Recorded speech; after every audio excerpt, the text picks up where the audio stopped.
Declan Rice is Manchester United's #1 target, and the club will make an approach or want to make an approach to sign him this summer. This has been confirmed by Fabrizio Romano, who said here on the Hammers Chat podcast and YouTube channel that Declan Rice is the #1 midfield target. They see him as the perfect player to approach next season, but West Ham will make it difficult for United. Now, this is a big shout and claim. Only a few days ago, The Athletic made the stance and made the point that Harry Kane would be the priority. A striker would be the priority. Declan Rice is also linked to Manchester United Football Club. I want your take on this because this seems fairly definitive to me. It's from the majority of people's GOAT. Transfer GOAT in Fabrizio Romano. I still see on a daily basis comments, claims, points that essentially state, unless Fabrizio says it, I don't believe it. Man United are going to prioritize him. Manchester United are going to make the approach. It will be difficult. £150 million is the price that West Ham United are stating they want. What should Manchester United do? Leave me your comments below right about now, people. I want your thoughts. I want your feelings. But Declan Rice, Man United is #1. Let's do this.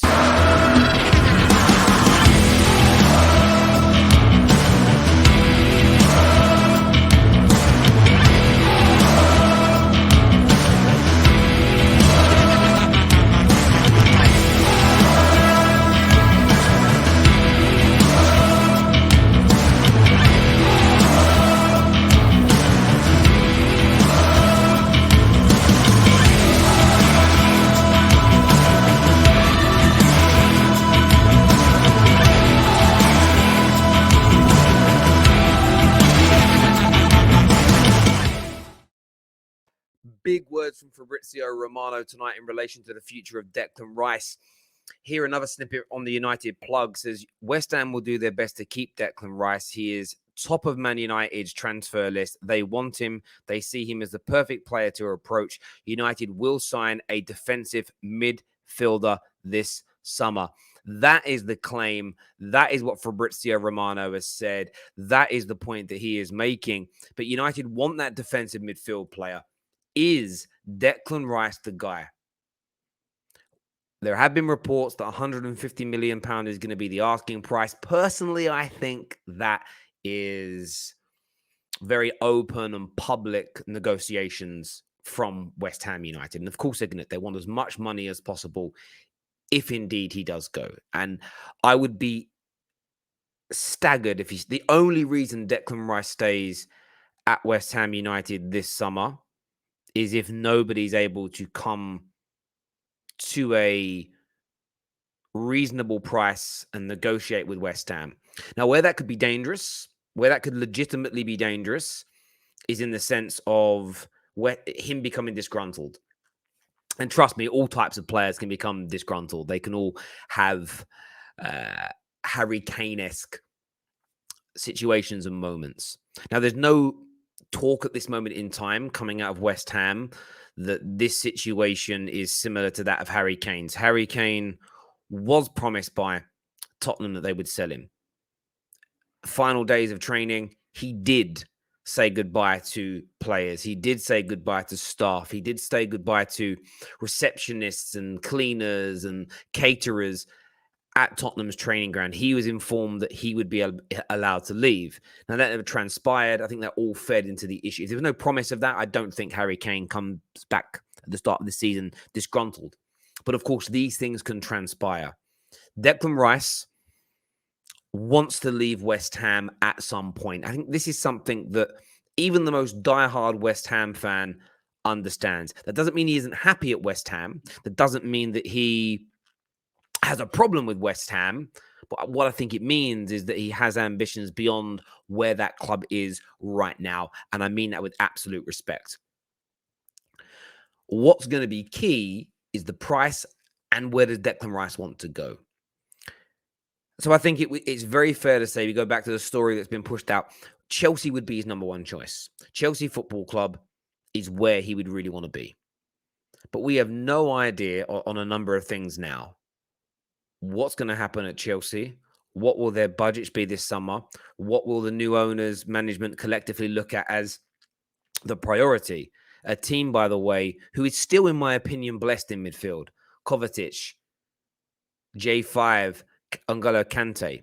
They are, of course, themselves looking at Tchouaméni and are seen as one of the favourites to bring him in. They are going to lose potentially one or two, maybe even up to three centre-backs. Aspilicueta is aging. So with those players maybe leaving, a massive necessity to bring in a goal scorer. Chelsea know they need a goal scorer next year. Does that change their thoughts this summer? Is Declan Rice the priority for a Chelsea? Chelsea supporters watching this, I know a lot of you tune in. Tell me what you think. I can't see that the midfield option is a priority. For Manchester United, it is. And what we know from the summer, as confirmed by Dean Jones, is that both Man United and Liverpool made inquiries into the representation of Declan Rice. They spoke to Declan Rice's people. It wasn't, all approaches are formal in that sense. They weren't really looking to try and buy him last summer. It was almost a touching of base to say, would he leave London? Would he come up north? Would he come and play for us? And the answer was a resounding yes. Now, no approach has been made since. The world can change in 8, 9, 10 months. But as a general rule, he would go to Man United. He would go to Liverpool. So this brings us on to him being Man United's number one choice, according, of course, to Fabrizio Romano, as you can see here. What does this mean for Manchester United? Well, it's all about the budget that the new manager is going to get. It's all about the players that we're going to sell to raise additional money. Now, what we do know is that Declan Rice, irrespective of the fee that West Ham negotiate to and finalize on, Declan Rice wants anywhere between £250,000 to £300,000 per week. This is something we know. This has been very well documented. United can afford that because Cavani is on huge money. He's going to go. Martial's on huge money. He's going to go. It's highly likely that Matic leaves. He's on big money. Juan Mata's going to go. He's on quite sizable money. £75,000 a week is going to be saved with Phil Jones leaving. Jesse Lingard's on over £100,000 a week. He's going to be leaving. Paul Pogba is on over £250,000 a week, and they've offered him £400,000 a week, and he's leaving. So there is, in terms of the weekly wages, that is not an issue for Manchester United. That is covered for days. It's all about the transfer fee. Of course, if it's £100 million, which I still think is a little bit steeper than what would be paid, I think it'd be more 85 to 90 million. I think that West Ham could be negotiated down to that point, especially if the player wants to leave. Of course, it's a year later into his contract, etc. Remember, Man United are not going to spend, let's just round it up though and say 100 million. Man United are not going to spend £100 million cash in one summer. These size of transfers are paid in installments. They always have been of this size, generally speaking, always been paid like this. Every now and then a team convinces you not to. Generally, that's when there's a bidding war and the other team that are bidding are willing to pay cash, i.e. Harry Maguire. United were forced into paying cash because City were willing to pay cash, and it created that problem. United will pay it in installments. It will be a 6-year deal without a shadow of a doubt, giving United anywhere between 5 to 6 years to pay this off. So it's going to be around about £20 million or less per year they're going to spend on that transfer, of course, plus salary and everything else. So Man United fans, when you read things like 150, 200 million pounds to spend this summer, again, war chests don't exist. That isn't how transfers are done. Listen to the financial experts, net spend, all that jazz. United can afford the deal, but it's how much this eats into the other areas of the pitch. A new striker is needed. Fullbacks are needed. Martial is likely to leave.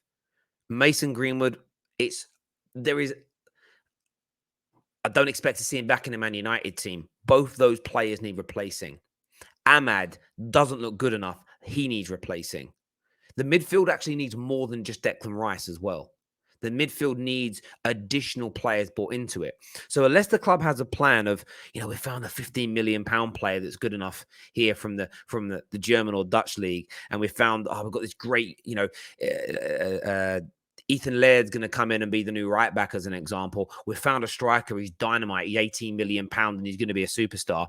I'm just spitballing here.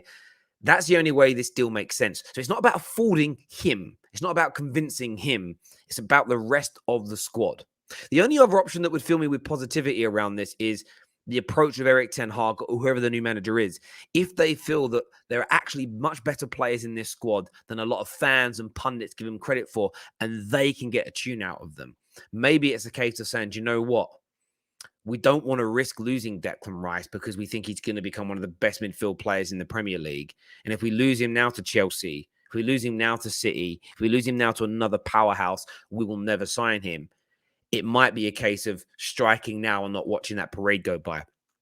But it's going to be a very interesting summer to see this transfer, how it pans out. Harry Kane's transfer, Haaland's, Mbappe's. There's so many big transfers that in the next 6 to 8 weeks are going to really start to motor on forward ahead of what is going to be an epic summer transfer window. But Declan Rice to Man United, he is the number one target. I want your thoughts. I want your feelings. Leave your comments below. Make sure you're subscribing to the Football Terrace. It's going to be a big summer for us as well. We've got some massive plans for you.